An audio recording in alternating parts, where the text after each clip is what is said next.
Donc le second ordre, bon, bah, si on regarde le chapitre sur le second ordre, pareil, c'est un résumé. Alors, si je le parcours rapidement, hein, bah, qu'est-ce que ça change d'être avec un second ordre?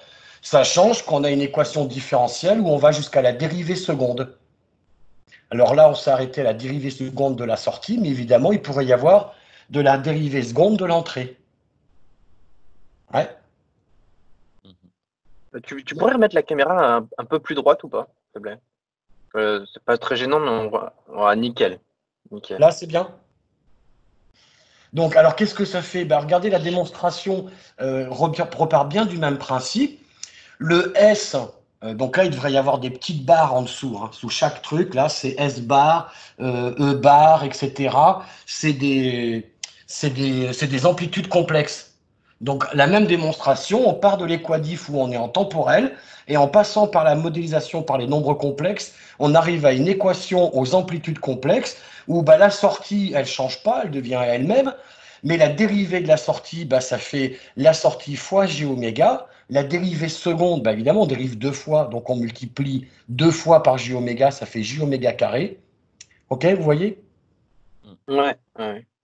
Et puis, bah, ce qui nous permet ensuite de factoriser S de j oméga et de nous retrouver avec, à pouvoir exprimer S que divise E qui fait B 0 sur tout ça. D'accord? Ce qui nous fait S sur E égale B0 sur A0 plus A1 fois j oméga plus A2 fois j oméga carré. Fait chier. Je fais une tentative. Ah merde. Ah, voilà, c'est mieux. En plus, c'est plus gros. D'accord? Ouais. D'accord, ouais. Vous voyez ce truc-là? Qui vient de la dérivée première, la dérivée seconde. D'ailleurs, vous voyez qu'au numérateur, on a une constante. Et que si j'avais on peut en déduire que si j'avais des termes en j oméga au numérateur, ce qui peut arriver, ça veut dire qu'au niveau de l'équation différentielle, j'ai quoi?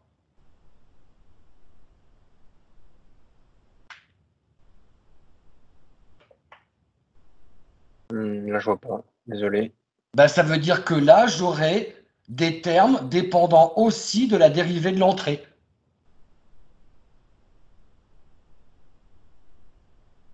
D'accord. Oui, d'accord, oui. D'accord? Make Puisque sense. c'est logique. Hmm. Donc, c'est voilà, les termes qui sont en bas, c'est ce qui définit les dérivées de la sortie. Les termes qui sont en haut, c'est ce qui définit les dérivées de l'entrée dans l'équation différentielle. Bon, bref. Surtout, bon, voilà. Alors là, on prend un cas de figure qui est un petit peu remarquable, parce que ça fait le passe-bas du second temps, parce qu'il existe d'autres passe-bas. On les étudiera plus tard. On va en rester concentré sur le passe-bas du second temps. On a un truc comme ça. Bon, après, on nous dit, la fonction de transfert, on l'amène à cette forme. Alors, elle peut paraître compliquée, c'est qu'elle est canonisée, mais c'est surtout qu'on voit que c'est un polynôme du second degré. C'est une équation du second degré. Là, on a du j oméga au carré, on a du j oméga pas au carré. C'est une équation du second degré. D'accord? D'accord, ok. Alors, et puis ensuite, le cours, qu'est-ce qu'il fait? Bah, il fait le truc normal. C'est-à-dire, il fait comme on a fait jusque-là. Il fait, bah, je prends le gain, la phase, gna gna. Évidemment, je rappelle que tout ceci s'applique à des sinusoïdes et que le module nous permet de trouver le rapport d'amplitude des sinusoïdes et l'argument de la fonction de transfert, la phase des sinusoïdes. Hein, vous voyez comme quoi c'est fondamental, on revient toujours à ça, c'est ça l'objectif. Et que donc on a besoin de comprendre l'évolution du module et l'évolution de l'argument, l'évolution de la phase. Et donc pour ça, on calcule le module, d'accord? Ça peut paraître compliqué, mais ça ne l'est pas non plus. Hein. Ce terme j oméga sur oméga n au carré, ça fait une partie réelle. Bon, ben, on calcule le module, partie réelle au carré plus partie imaginaire au carré. Et puis on passe à du gain et machin. Et puis après, qu'est-ce qu'ils ont fait? On refait la même chose, vous avez vu? Ouais. Oméga grand, oméga petit. Pour faire les asymptotes. Bon, ben vous regarderez le calcul, ça vous fait des bonnes révisions sur les maths, mais en fait, on n'est pas obligé de faire tout ça. On peut résumer tout ça beaucoup plus simplement. Vous me suivez? Ça va? Oui, oui. Ouais, c'est bon.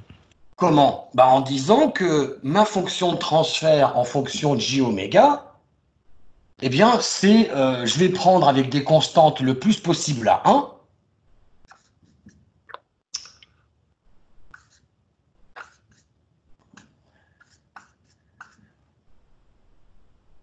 Et puis,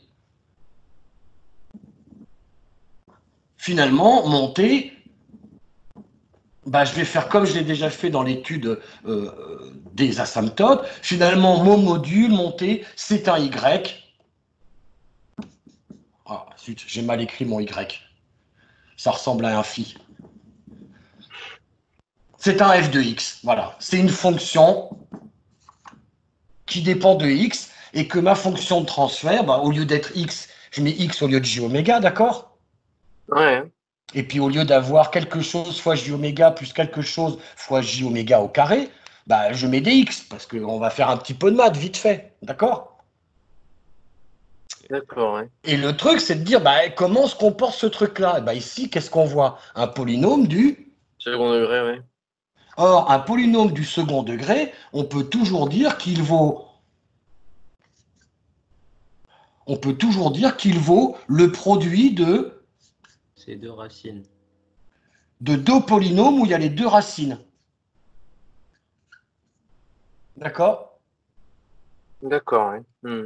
Alors là, les racines, c'est x1. Alors, c'est pas x1, c'est moins x1 et moins x2, les deux racines.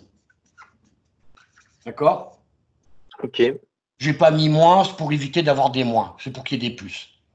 Peu importe, hein, c'est qu'une façon de noter.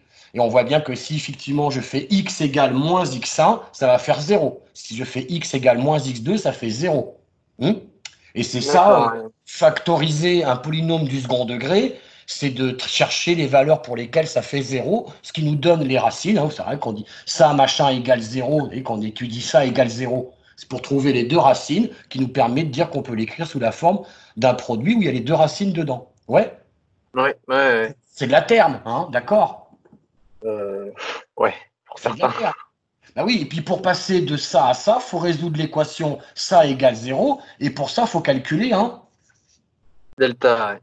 D'accord, c'est tout. Et puis ça, c'est vrai si le delta est Positif. positif.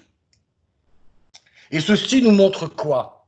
Que de manière basique et élémentaire, en prenant un cas de figure où on ne s'embête pas avec les cas de figure particuliers des maths, où on prend le cas de figure mathématique, où on sait que ça fonctionne bien, que ça va bien, qu'est-ce que ça nous dit finalement? Que ce polynôme puisse s'écrire comme du second degré, peut s'écrire comme un polynôme du premier fois un polynôme du premier. Ça nous dit quoi? Quand on parle d'une fonction de transfert, ça va nous dire quoi? Bêtement, hein? Allô?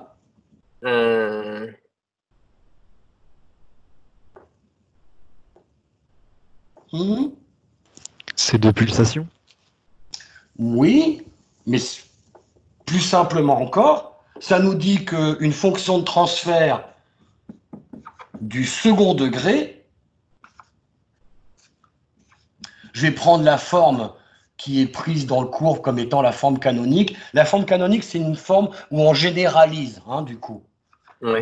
Qu'on l'écrit pour prendre un maximum de cas de figure, pour prendre tous les cas de figure en compte, et puis surtout pour faire apparaître des valeurs remarquables qui vont nous permettre de savoir ce qui se passe. Un petit peu comme le oméga C d'un premier ordre, qu'on appelle oméga C, parce que c'est un paramètre remarquable du diagramme de Bode. D'accord? Bon, là, c'est en l'écrivant comme ça qu'on fait apparaître des choses remarquables dans les diagrammes de Bode. Bon, ben du coup, qu'est-ce qu'on peut dire de ce truc-là? Plus simplement, c'est un second ordre. C'est un polynôme du second degré. On peut le factoriser avec les deux racines. Ça en fait 2 du premier degré et on les étudie séparément. Bah exactement. C'est pas autre chose que ça. Ça, c'est si le delta est positif, bien sûr. Et c'est ce que tu as dit très, très justement. Ça fait 2 premiers degrés, on peut les étudier. On peut étudier ça comme une cascade de 2 premiers degrés. Ouais. D'accord. Ouais. Et ça, bah, on sait faire puisque ça fait un truc fois un autre truc, ça fait un premier ordre fois un premier ordre. Et bien en BOD, on sait comment on fait, on a juste à les additionner. Oui, Ok.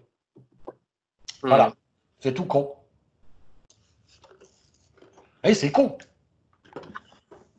Et ça nous permet de vérifier, ou plutôt, on peut refaire l'autre méthode que je viens de vous donner tout à l'heure, ça permet d'avoir facilement, très facilement, les asymptotes basses et hautes fréquences de notre second degré.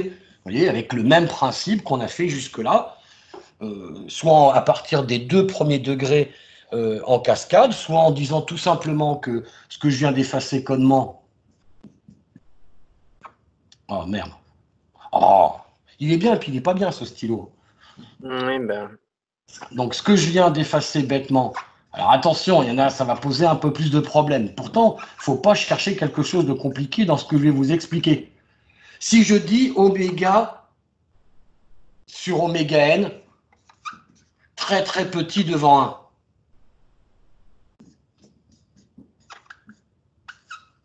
Donc, comme je dis, quand oméga est très petit, à quoi équivaut ma fonction de transfert quand oméga est très petit?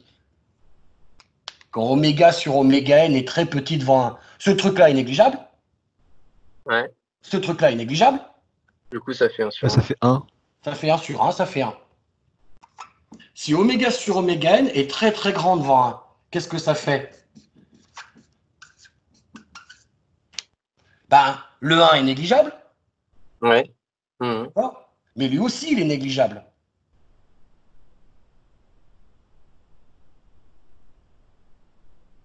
Là, il y a un carré ici. Ah, ok. Imaginez que, allez, je prends une valeur numérique. Je vais dire oméga sur oméga n égale 10 puissance 10. Tiens, c'est facile comme ça, d'accord? C'est un grand nombre, 10 puissance 10. Ouais. Ok. Là, ça fait quoi la valeur numérique exacte? Ça fait 1 plus 10 puissance 10. Bon, je vais dire 2m, on va dire que ça vaut 1. Donc, oméga sur oméga n, hein, ok, ça fait 10 puissance 10. Plus 10 puissance 10 au carré. Ça fait combien 10 puissance 10 au carré? Beaucoup. Bah oui, ça fait 10 puissance 20. Ah, donc ça tend vers 0 en fait, la fonction de transfert. Oui, elle va tendre vers 0, mais là, ce qui m'intéresse, c'est pas de connaître sa limite, mais de connaître la fonction élémentaire par laquelle je peux la remplacer en haute fréquence. Ouais. D'accord? Et là, ce que ça montre, c'est que, évidemment, que le 1 est négligeable devant 10 puissance 20. D'accord? Mais 10 puissance 10, même si ça nous apparaît grand, eh ben, ça reste quand même 10 000 milliards de fois plus petit que 10 puissance 20. Non? Oui. Donc, il est négligeable aussi par rapport au terme qui est au carré. Ouais. Ouais. Donc, quand oméga est très grand, le 1 est négligeable, bien sûr, mais lui aussi, il est négligeable. Et le terme dominant, c'est lui. Ouais. Il y avait une question? C'est bon, les gars? Ouais, c'est bon, ouais. Oui, c'est vrai. Et ça, n'oubliez pas que 1 sur j oméga sur oméga c au carré, c'est 1 sur j oméga sur oméga c que multiplie 1 sur j oméga sur oméga c. Hein? D'accord, ouais. Et que donc, ma fonction de transfert, elle équivaut à un produit de 2 fonctions de transfert élémentaires, que donc je l'obtiendrai en faisant le BOD de la somme des 2 fonctions élémentaires. Non? Oui. Ça vous parle? Oui. Un peu, ouais. Comme un peu? Malheureusement, oui. Oh, vous êtes décevant. Qu'est-ce qui... Ouais. C'est que ça va vite un peu, non? Ouais, mais j'ai une Ouais, petite puis même, question. 21h, 22h. Oui, bon, vous la regarderez à tête reposée demain, vous rematerez. pour que ça Un vous saute peu, aux yeux. Mais parce que D'accord, regardez, ok. mais justement, ça économise le cerveau. Donc, regardez ce que ça veut dire. Ça veut dire que le gain, il est comment? En basse fréquence, il vaut. On voit plus bien. Non? Il vaut 0. Parce que ça fait 1. Donc en dB, ça fait 0 dB.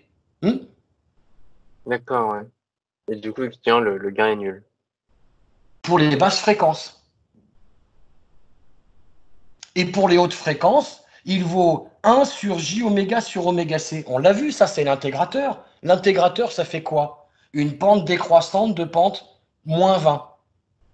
D'accord. Mais il y en a deux. Donc ça fait une pente de. 40.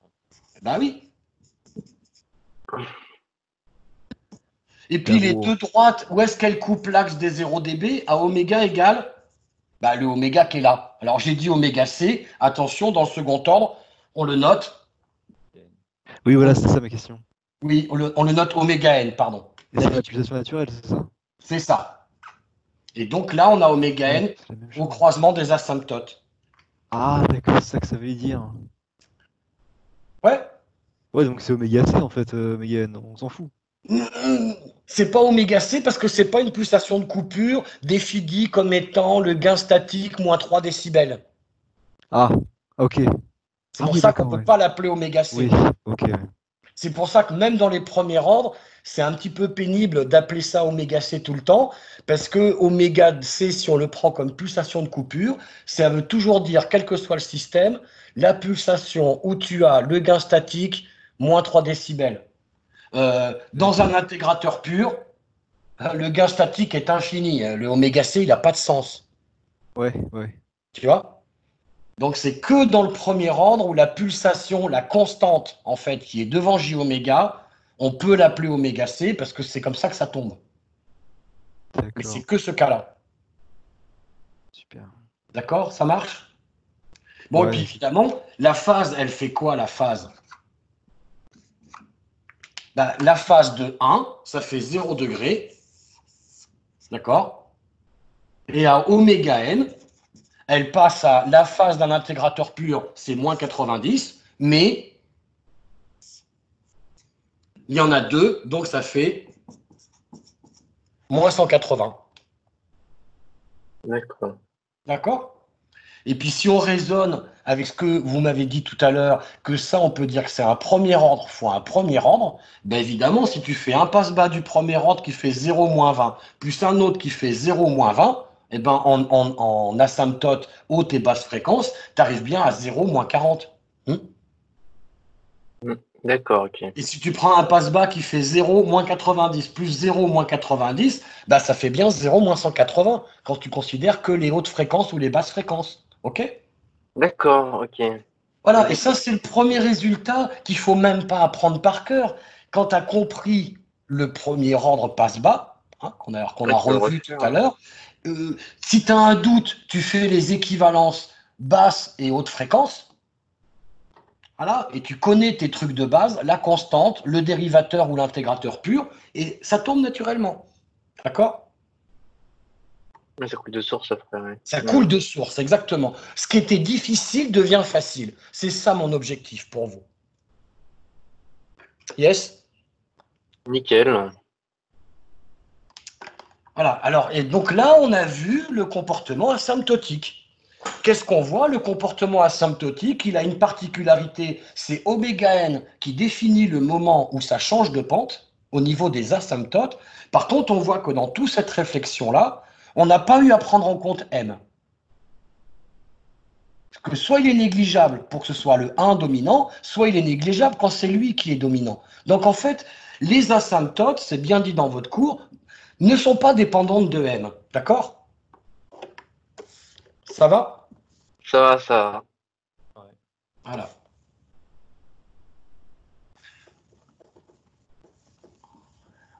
Ah. Oh putain, il accroche de plus en plus. Ou c'est mon. Bon, de toute façon, ça s'efface. C'est ce qui compte. Alors, ça, c'était les asymptotes, et uniquement les asymptotes. Maintenant, ce qu'il faut regarder, c'est comment se comporte le gain réel. Pour le premier ordre, une fois qu'on a les asymptotes, c'est assez facile de trouver le gain réel. Hein, on fait le truc pour oméga égale oméga c, et on a le milieu, enfin voilà, on retrouve les 3 dB, les 45 degrés, hein, ce que je vous ai montré tout à l'heure. C'est plutôt simple. C'est très simple.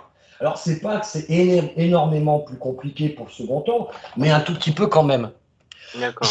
J'ai pas envie de tout vous faire parce que vous avez ça dans le cours et maintenant que vous avez compris la philosophie, franchement, vous êtes capable, en regardant le cours, de comprendre et de savoir le faire. Par exemple, bien évidemment, maintenant, de la même manière qu'on a calculé ce qui se passait pour un premier ordre à oméga égale oméga c, qu'est-ce qu'on va faire avec un second ordre? On va regarder ce qui se passe à oméga égale oméga n, là où les asymptotes se croisent. Et on trouve ce résultat. C'est très simple à faire mathématiquement. C'est très simple. On remplace oméga par oméga n et ça saute aux yeux. Bah, voilà, ça, machin, avec le carré. Ce truc-là, ça fait 1, 1 moins 1, ça fait 0. Ça disparaît. Et puis, comme on fait le module d'un imaginaire pur, bref, il reste ça. OK? Et concrètement, K-stat, il correspond à quoi? Eh ben alors, dans le truc que j'ai fait tout à l'heure, moi, je l'ai fait pour k égale 1. D'accord? Ouais. Donc, s'il y a un k, ça veut dire que les courbes que j'ai faites, ça ne change rien pour la phase, parce que le k ne change rien sur la phase, mais ça veut dire que ma courbe, elle monte, tout se translate d'une valeur 20 log de k, comme je l'ai fait tout à l'heure. Ok. D'accord? Ah ouais, c'est une constante, ça, ok. C'est une constante. Hein, d'ailleurs, ça veut dire que, attendez, je reviens ici, je cherche les courbes. Ouais, voilà. Ouais, bah là, c'est fait avec k égale 1. Bah, bon, vous voyez, bah, ça veut dire que là, c'est k égale 1. S'il y a un k qui n'est pas égal à 1, bah, ça veut dire qu'on fait ça, mais plus haut. Tout est translaté soit vers le haut, soit vers le bas, suivant la valeur de k. D'accord? Ah, ce qu'on a dans le TD, ok. C'est ce que vous avez dans le TD. Alors, concrètement, k, tiens, reparlons-en. Concrètement, k, qu'est-ce que ça veut dire? K, c'est ce qu'on appelle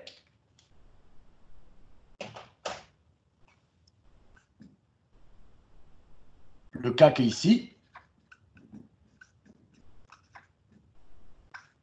Le stat, c'est pour dire statique. C'est ce qu'on appelle vulgairement le gain.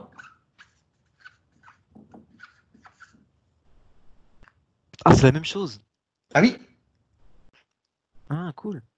Et le gain statique, on l'obtient. Il se détermine à comment? Eh bien oui, statique, ça veut dire que ça ne bouge pas. Une constante d'un point de vue spectral, c'est in ray à 0 Hz. Une constante, c'est un offset. Vous voyez? C'est pareil. Ouais. Donc ça fait une ray fréquentielle à 0 Hz. Donc en fait, pour trouver le gain statique dans une fonction de transfert, on doit et il faut faire oméga égale 0. Ah, C'est tout. super. Et ça veut dire du coup gain statique. Et c'est un abus de langage, puisque K tout court, on ne devrait pas l'appeler gain statique, on devrait l'appeler amplification statique, parce qu'on n'est pas avec des dB ici. Et le gain statique, on devrait l'utiliser uniquement pour 20 log de cette valeur numérique K. D'accord? Hein? Ce K-stat, on devrait l'appeler amplification statique. Et on devrait garder le nom gain statique que quand on est dans le BOD. Bon, et puis bah voilà, comme tout le monde, quand on est spécialiste, bah, on dit gain statique à tout va. Et puis on a retenu que si on parle du module de la fonction de transfert, c'est une valeur algébrique qui n'est pas en dB. Si on est en train de regarder un diagramme de Bode, ce qu'on détermine, ce n'est pas la valeur algébrique, mais le gain proprement dit, c'est-à-dire la valeur en dB. Et on passe de l'un à l'autre en passant par la formule du 20 log. D'accord. Ça va? C'est une petite parenthèse, mais évidemment, c'est des petits trucs piégeux ensuite qu'il y a dans les TD. Bon, terminons avec ce truc-là. Alors, quand on fait le point particulier, puisqu'on a vu dans la première partie-là que les asymptotes, quand on fait le point particulier, on trouve cette expression, on y reviendra, sur la valeur de la fonction de transfert de son module ou de son gain, parce qu'il suffit de faire 20 log de ça, hein, pour avoir le gain à la pulsation oméga n. Quand on regarde la phase, ça aussi, ça peut paraître lourd, mais non, ça ne l'est pas. Ça ne l'est pas, vraiment. Faites-le connement et l'étude de la phase, l'étude des asymptotes. Alors, les études des asymptotes, bah, du coup, elle n'est pas vraiment utile puisqu'on a vu une méthode plus rapide pour le faire. Et puis, pour oméga égale oméga n, eh bien, on démontre très facilement, parce que là, sur ordinateur, ça paraît toujours compliqué. Faites-le vous à la main, vous allez voir, ça saute aux yeux. Et on trouve moins pi sur 2. Voilà, bah, on trouve moins pi sur 4 quand c'est un premier ordre, on trouve moins pi sur 2 quand c'est un deuxième ordre, c'est normal, moins pi sur 4, moins pi sur 4. Le deuxième ordre est une addition de deux premiers ordres, donc quelque part c'est logique. Ouais. Ouais. Yes. Bon. Voilà, alors tout ça c'est bien joli, mais il reste une dernière chose. Il reste une dernière chose. Dites-moi, qu'est-ce qui se passe maintenant? Quelle est la dernière chose qui fait chier? Euh, Ben, au début du TD, au début de cet exposé, je vous ai dit, ouais, voilà, le deuxième ordre, c'est finalement un polynôme du second degré, on peut le factoriser par deux premiers degrés, il y a les racines et tout ça. Mais pour ça, il faut que le delta soit égal, soit super, enfin, il faut que le delta soit positif. C'est vrai. C'est vrai. Et effectivement, d'ailleurs, ben, mon deuxième degré, si maintenant je reprends son gain et sa phase pour un deuxième degré, bon, ben, si je reprends le raisonnement que vous me faisiez en disant, bon, ben, c'est un premier ordre qui fait... Je reprends les expressions que j'avais fait avec oméga 1 et oméga 2. J'ai un premier ordre qui fait à oméga 1 0 moins 20. J'ai un autre premier ordre qui fait à oméga 2, ouais, je dis il y en a une qui est plus grande que l'autre, enfin on s'en fout, hein, vous voyez. Ça fait moins 20, d'accord? ouais. Mon deuxième ordre, il fait l'addition des deux. Oh, on voit pas ça. Hein. J'essaye le vert. Oh, c'est pire. Bon, ben, je le fais en gros dégueulasse en pointillé. Mon deuxième ordre, il fait quoi? Eh bien, il fait la somme des deux. Il fait d'abord 0, ensuite il fait moins 20 dB, et puis arrivé ici, il fait 40. moins 40. Et puis on retrouve bien qu'en fait, j'ai une asymptote basse fréquence de 0, une asymptote haute fréquence de moins 40. D'accord? D'accord, ouais. Ouais, Ah. ouais. Allez, je la fais en dégueulasse comme ça, voilà. Ça, c'est notre deuxième ordre. Hein. Je ne peux pas tout marquer, j'espère que vous... Et puis ici, d'ailleurs, qu'est-ce qu'on sait que c'est la pente, si je la prolonge, ben ici, je sais que je vais avoir oméga n, parce que ce qu'on a montré, c'était vrai tout le temps. Hein. L'asymptote basse fréquence et l'asymptote moins 40 dB par décade, elles se coupent à oméga n. Oui, oui, oui. Et que oméga n se retrouve, d'après le graphique, entre oméga 1 et oméga 2. Et d'ailleurs, mathématiquement, on montre même carrément, ce qui n'est pas le cas ici parce que je l'ai fait un peu dégueulasse, que le oméga n se retrouve pile poil au milieu entre oméga 1 et oméga 2. C'est ce qui se passe. D'accord? Et puis ma phase, pareil, ma phase, elle fait 0 degré. Ensuite, ici, elle va prendre moins 90. Et puis ici, elle va prendre moins 90 encore. Et on retrouve bien que ma phase, elle part de 0, elle finit à moins 180. Ouais. Ouais. Et quand on fait les calculs, ouais, tu vois, ça m'embête un peu ce oméga n où je l'ai fait un peu trop dégueulasse. Il faut que je respecte un petit peu plus l'échelle. En fait, on va faire du moins 40 comme ça. Et puis ici, quand on regarde, eh bien, on arrive au milieu. Voilà. Ici, on a les oméga n. D'accord, ça va, c'est pas trop surchargé? Ça va. Non, non. Et puis d'ailleurs, le calcul qui est dans votre cours montre qu'à oméga égale oméga n, ici, on est pile poil à moins 90.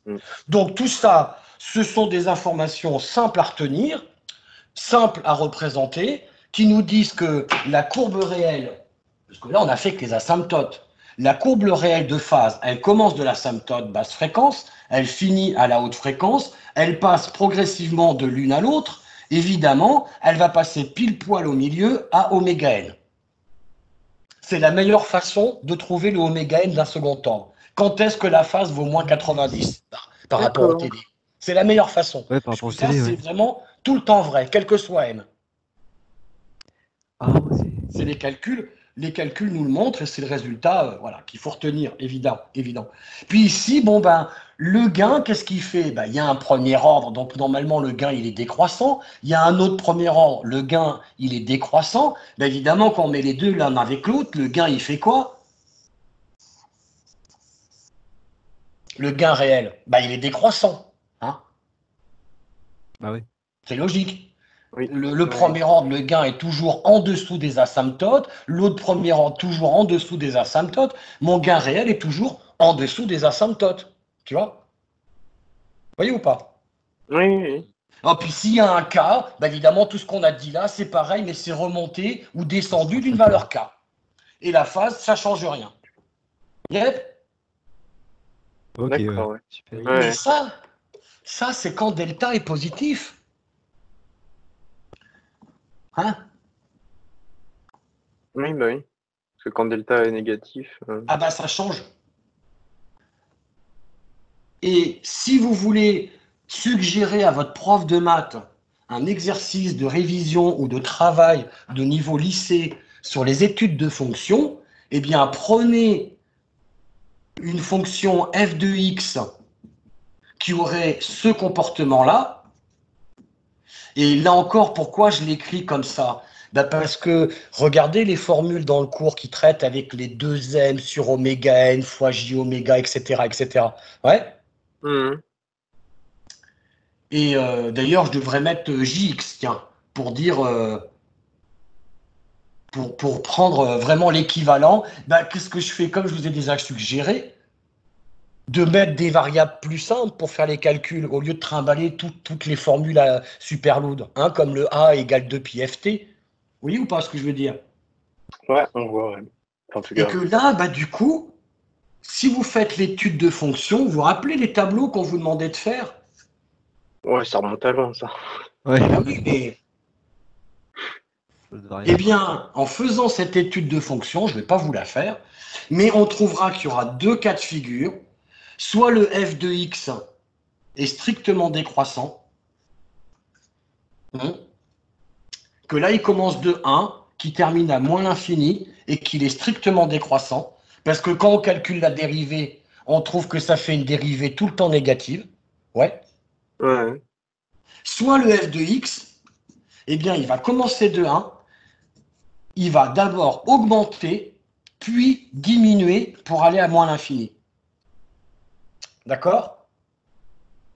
Parce que quand on fait la dérivée, eh bien, ben, ça dépend de la valeur de b et de c, hein, en fait. Hein, ça dépend des coefficients. Oui. Ah, oui. Suivant les valeurs numériques de b et de c, on va être soit dans un cas de figure. Ce cas de figure, en fait, c'est celui que je viens de vous dire. Le gain est strictement décroissant. D'accord? Soit, deuxième cas de figure, on a d'abord, quand on calcule la dérivée, on trouve qu'elle est d'abord positive, qu'elle passe à 0 pour une valeur avant de devenir négative. Ouais? Faites-moi confiance, c'est ce qui se passe et vous pouvez vraiment, je vous incite à faire les enfin, ceux qui sont un peu chauds en maths, ils peuvent faire cette étude-là et voir qu'effectivement, il va y avoir deux cas de figure à prendre en compte. C'est la résonance, c'est ça? Eh ouais, bien sûr, vous avez pigé. D'accord? Et que les valeurs numériques qu'on trouve, qui sont fournies, les expressions qu'on vous donne dans le cours, qui paraissent un peu compliquées, bah, ce n'est pas de notre faute. C'est parce que d'abord, la fonction de transfert de départ, elle est exprimée de manière un petit peu compliquée avec plusieurs paramètres. D'accord? Et puis que bah, c'est malheureusement à ça qu'on arrive, mais ce n'est pas insurmontable. Ça sort pas d'un truc de niveau bac plus 8, ça sort d'un truc de niveau bac. Calculer le module de ça, calculer la dérivée de ce module par rapport à oméga, et en déduire par l'étude de fonction si je suis strictement décroissant ou si je passe par un maximum. Ça va, ça vous parle ce que je vous dis? Ouais. Et que ce qu'on vient, je le répète encore, le gain, puisque la phase, c'est toujours la même. 0 moins 90, 0 moins 180, à oméga égale oméga n, on passe à moins 90. Ça, c'est bon, pas besoin d'y revenir, ça sera toujours comme ça. Maintenant, s'il y a une valeur k, voilà, et là, je fais en pointillé mes asymptotes. Moins 40, 0 dB par décade, à oméga égale oméga. Alors, normalement, c'est comme ça quand il y a k égale 1. On remonte le tout, d'accord, s'il faut. OK? Ça vous parle? Ça nous parle. Oui, oui. Voilà. Et on a dit, premier cas de figure, mon truc, parce que mon delta est positif, je peux le factoriser en deux premiers ordres en cascade et mon gain réel est strictement décroissant. Mhm. Et puis, deuxième cas de figure, putain, ce truc-là, il n'a pas de racine réelle, mais il a quand même une expression de module, il a quand même une façon de se comporter en fonction de oméga, c'est quand même une fonction qui varie en fonction de oméga, je calcule la dérivée, machin, tout ça, passe 5 ou 20, et qu'est-ce que je trouve comme résultat? Eh bien, qu'il a une résonance. C'est-à-dire que mon gain, au lieu d'être tout le temps décroissant en dessous des asymptotes, il devient... Il a une bosse. Il devient croissant, il passe par un maximum et il redescend vers l'asymptote. Parce qu'évidemment, en basse fréquence comme en haute fréquence, les deux cas de figure se rejoignent. Et que ça, eh bien, tout ça arrive quand on est inférieur à 0,7, pardon, quand on est supérieur à 0,7, on a des racines réelles, machin, machin, machin, et on est strictement décroissant. Et quand on est inférieur à 0,7, eh bien, on est au-dessus des asymptotes et on passe par une bosse. Oui? D'accord. Ouais. Ce qu'on a... Ouais, ça va? Ça va. Ce qu'on appelle une résonance. Dakodak? Dakodak. Voilà. Et là, eh bien, après, on définit la résonance. Et puis voilà. Et puis le oméga n, c'est toujours le croisement des asymptotes. Ça se lit là où on est à moins 90 et point barre. D'accord? Alors, parlons un petit peu. Ça va, vous avez des questions ou pas? Non, c'est bon. Non, pas pour Vous me l'instant. permettez de... Ouais? On n'a pas dans le chat en tout cas. C'est bon? Vous avez pigé l'idée? C'est clair? C'est clair, Ouais. ouais. C'est ce qu'il faut retenir. Et savoir un maximum d'où ça vient. Et les démos, les plupart des démos sont vraiment pas si compliquées en fait. Et bon, voilà. Alors, vous me permettez de digresser un petit peu? Bien sûr. Bien sûr. Vas-y. Pourquoi c'est si important? Franchement, quand le M est supérieur à 0,7, on s'en bat les couilles. C'est vraiment pas un cas de figure du second ordre qui nous intéresse. Ouais. Pourquoi? Comme c'est dit à la fin du cours, eh ben, au final, quand on a un n supérieur à 0,7, et plus il est grand par rapport à 0,7, plus c'est vrai que c'est pas très intéressant comme cas de figure. À la limite, celui qui est intéressant, c'est égal 0,7, parce que égal 0,7, ça va faire un truc. J'exagère, hein. Mais vous voyez ce que je veux dire? Oui, d'accord. Ouais. Égal à 0,7, ça va faire le truc qui est le plus proche des asymptotes. C'est-à-dire, ça fait le filtre, tu vois, un petit peu proche de l'idéal, qui laisse bien passer et qui coupe rapidement. Le genre de filtre qu'on avait besoin dans le dernier TD pour dire, ouais, faut que j'enlève, vous voyez ou pas? Faut que j'enlève bien et tout ça. Oui. Ouais. Oui, on voit. Là, On c'est voit. intéressant. Puis quand c'est supérieur à 0,7 et encore plus quand c'est très grand par rapport à 0,7, ben, qu'est-ce qu'on a vu? Que finalement, notre second ordre, c'était un passe-bas du premier ordre en cascade avec un passe-bas du... Oh, j'aurais pas dû le faire comme ça. Voilà. Un passe-bas du premier ordre en cascade avec un... Oh, vous voyez rien avec ce truc-là. Hein. C'est vrai que c'est complètement. Enfin, on voit un léger trait gris en fait. Ouais, attends, je recherche mon bleu. Bon, j'efface. Vous reprendrez tout ça en prenant des notes, comme ça vous aurez bien tout sous les yeux au Oui, fur à et à tête mesure. reposée, Hein, ça. Surtout à tête reposée. Hein. à tête reposée avec des notes. Et donc, qu'est-ce qu'on a dit quand le n, quand il y a les racines réelles, quand le m est supérieur à 0,7, du coup, ça veut dire bien que mon filtre du second ordre, c'est un passe-bas du premier ordre en cascade avec un passe-bas du premier ordre. D'accord? Ouais. Ouais, ouais. Et si on regarde, plus le m est grand, plus l'écart entre les deux fréquences est importante. OK? Et bien que franchement, ça, notre filtre, comment il se comporte quand tu regardes pas trop haut en fréquence? Ben, il se comporte comme un premier ordre. Vous voyez? Oui, oui. Et que quand on est dans ce cas de figure, eh bien notre filtre du second ordre, on dira que c'est à peu près un premier ordre. Point. Que c'est pas la peine de s'emmerder avec le fait que ce soit un deuxième ordre. Parce que vous voyez bien, quand je vais être à une fréquence comme ça, mon filtre réel, il va atténuer de combien? D'une quantité non négligeable, tu vois? Oui, Il va complètement, bien ouais. atténuer. Donc si tu mets un truc en entrée de ton système, une sinusoïde à l'entrée de ton système, tu vas voir quoi en sortie? Ben, quasiment rien, parce que tu as énormément atténué. Ouais. Mais ton premier ordre, qu'est-ce qu'il fait, lui? Ben, il fait pareil, il y a une fréquence très grande. Il y a quelque chose en entrée, ben, il écrase. Qu'est-ce qui reste? Ben, rien aussi. Alors dire, entre se faire chier à tenir compte de quelque chose qui vaut que dalle ou tenir compte de quelque chose qui vaut que dalle, eh ben, autant se faire chier à tenir compte de quelque chose qui vaut que dalle, si vous voyez où je veux en venir. Ouais, complètement.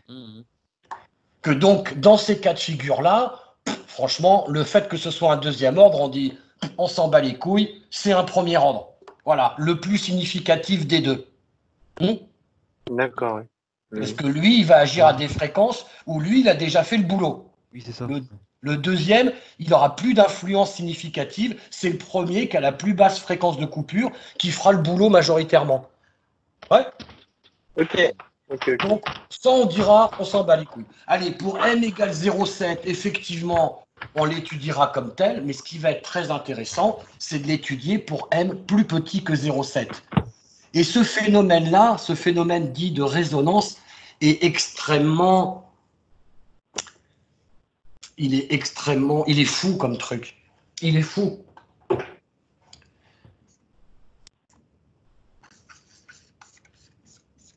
Si je vous dessine ce filtre, juste ça, Ouais. un filtre RLC. Bon, on peut dire que c'est un filtre qui est... Il est passif. Passif, ouais. Ah, Il y a pas comme de- un RC, comme un LR, on est d'accord, les gars? Ouais. Il n'y a pas d'AOP là-dedans. Il n'y a pas d'énergie. C'est vrai. Il n'est pas Complètement. alimenté par une pile ou quoi que ce soit. C'est un filtre, il est passif. OK? Ouais. Eh bien, quand on fait l'étude de ce filtre-là, et vous allez le faire, en TD, en TP, et que je regarde le gain, comment il fait, eh bien, je trouve d'abord qu'il a un gain statique qui vaut 1, donc évidemment, il commence de 0 dB, c'est pas surprenant, hein. Mhm. Et puis, quand en asymptotique, il y a une pulsation oméga n où il passe à moins 40, voilà, tout ça, et puis que, eh bien, suivant les valeurs de R, L et C, eh bien, je peux me retrouver dans des cas de figure où il va se passer quoi? Où je vais avoir ça. D'accord? Ok. Ok.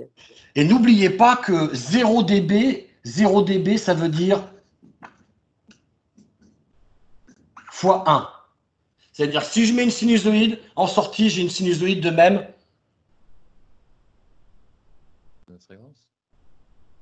fréquence, mais surtout de même...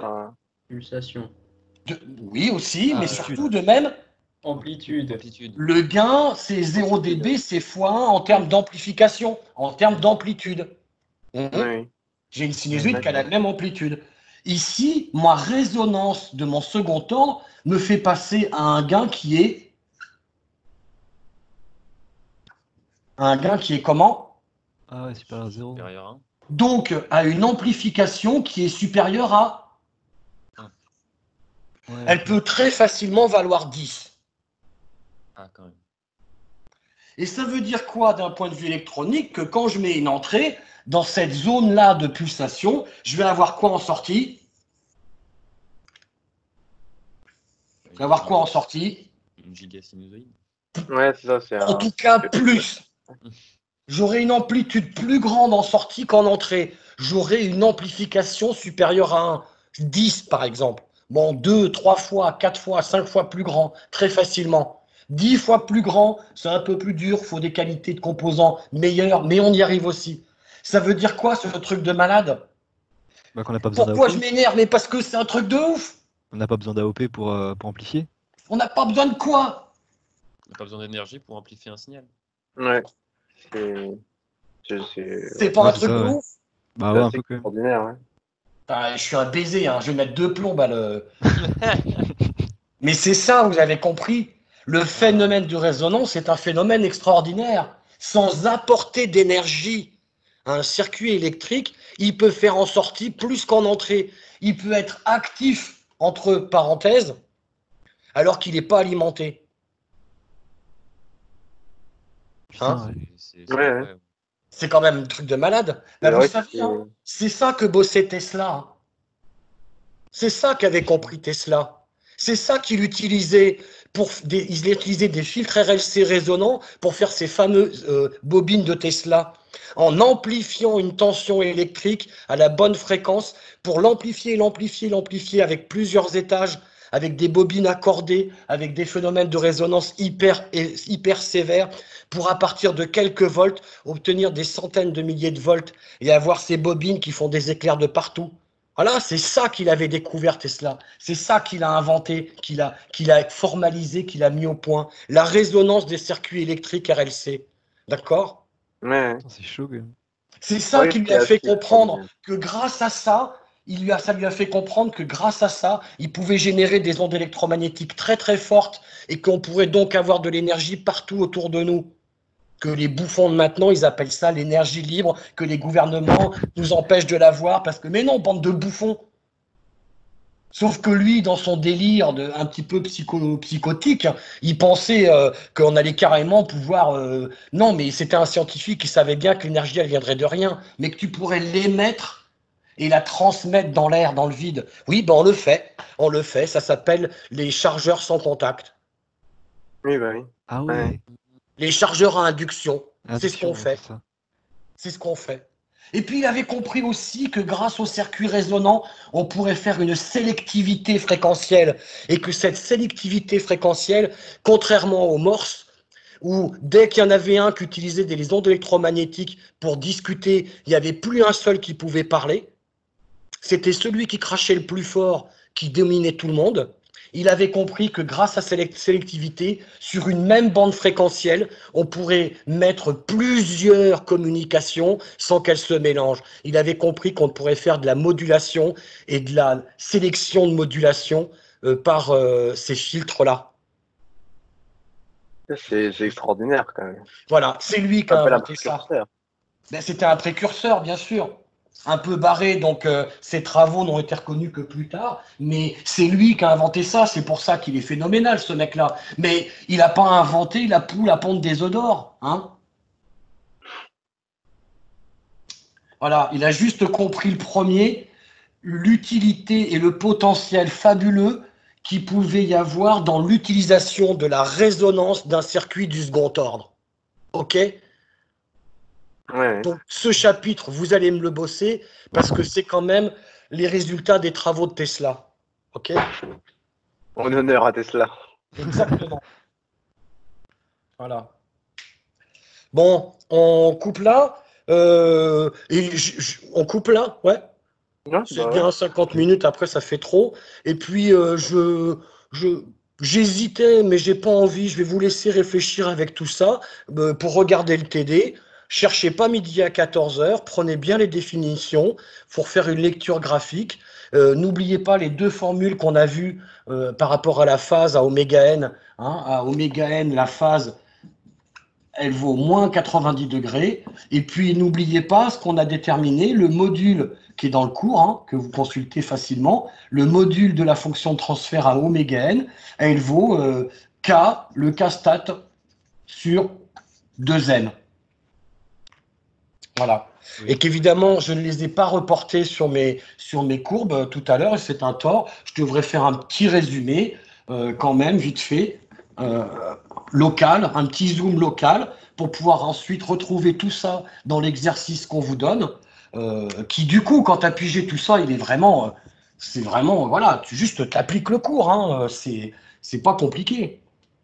C'est pour dire, alors voilà, t'as tes deux asymptotes. Oh, j'en ai marre ce stylo.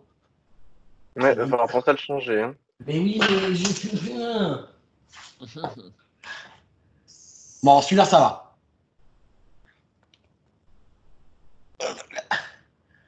Donc, tu as tes deux asymptotes, elles se croisent à oméga égale oméga n, ce qu'on appelle la pulsation Naturel.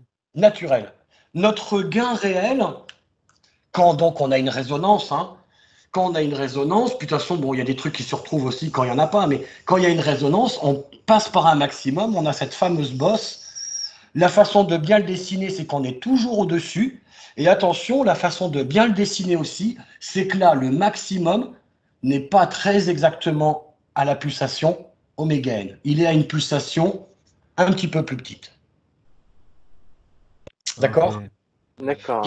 Et alors, ce truc-là se trouve en cherchant la valeur de oméga qui annule la dérivée. Hein ? C'est en faisant l'étude de fonction que ça nous permet de montrer qu'on passe par un maximum et que ce maximum a lieu à cette pulsation. Et on trouve que cette pulsation, elle a comme expression celle-ci. Voilà. Alors, c'est un peu compliqué, mais bon, m est connu. Voilà, quand m est plus petit que 1, etc.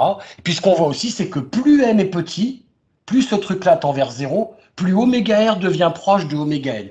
Donc, plus la résonance est forte, plus ça se rattrape. Tu vois ? Vous voyez ou pas ? Mhm. Donc, Yes. ils ne sont pas égaux, mais bon, oméga r est inférieur à oméga n tout le temps, et oméga r est pratiquement égal à oméga n quand m est très petit devant 0,7. D'accord. Voilà. Donc, on cherche oméga r là où on est au maximum. C'est logique, ouais. Ouais. Ouais. Et que la résonance se définit comme étant la différence entre le maximum et le statique. Et attention, le statique n'est pas forcément 0. Hein ? Mhm. Donc la résonance, c'est pas la valeur du maximum. C'est très important de ne pas s'en mêler, d'entrer avec ça.